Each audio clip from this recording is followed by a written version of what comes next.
essence, yeah, you know the craziest of shit when it comes to history? It repeats in a way where we're supposed to catch what it is, you know, the patterns that keeps on cycling back, you know, back and forth, where it's keeping the emotional imbalance of you to stay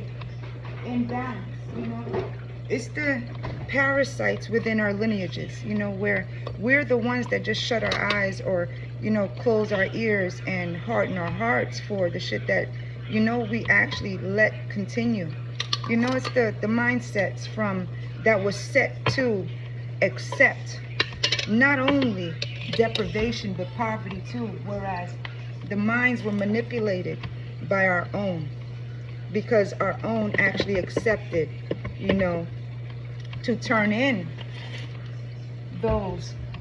that they were connected to, like family, you know, close friends, neighbors, you know, the good-hearted ones, where they were persecuted into being cattle,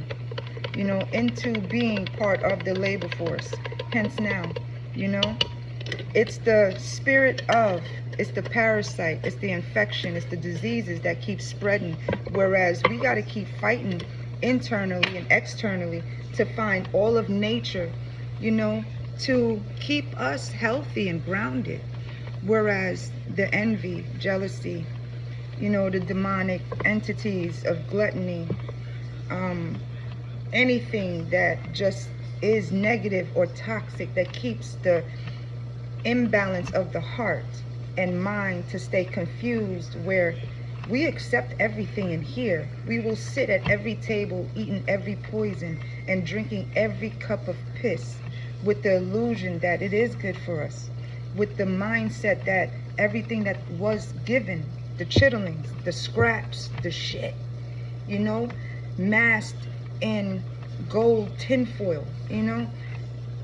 the mind accepted it, where the gut had to pay for it, you know, where we're put in situations where it is gut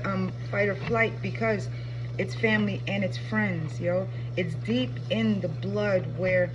we had the betrayals, the lies, and the scorn and the bitterness, because we were sold to projects and experiments to be socially accepted, by way that our minds were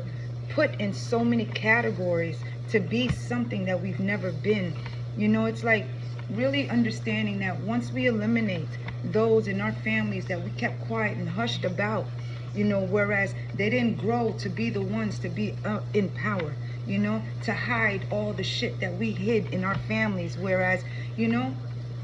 our own children needed to be protected from what it is that we had to stay hushed from, but we were traumatized by it too. Whereas our own emotional imbalance came into play, where we stayed imbalanced because no one taught us how to balance ourselves, because we had to stay quiet about a lot of things that were happening in our families, that was going on for lineages, whereas we don't want the same thing to continue when it comes to our own family. It's like nowadays we are cursing out the elders, because of the fact that they were the ones that kept continuing on the bullshit, you know. Why didn't they stop Uncle Ray Ray from touching the kids? But now that we all teenagers, we traumatized and shit. Why didn't they stop Auntie Bessie from touching all the little boys? And now they over here lusting and everybody else, giving fucking STDs to everybody else, because nobody wants to take accountability for nothing, you know. Yet we're the ones that's still fighting, you know, and there's still people taking dirty money for the projects and experiments to continue, whereas those that want new lives for their children are still fighting a spiritual war that turned into psychological war in order to break your heart, just so that you can raise broken-hearted children by way of those that took the funds to keep the broken hearts alive and thriving, whereas it's accepting everything, you know, everything. Whereas the invitations to parties, the invitations to tables where motherfuckers will chop up other people just to get that currency, you know, to get that energy, for everybody to eat that energy too, so that the same injustices to humanity continues.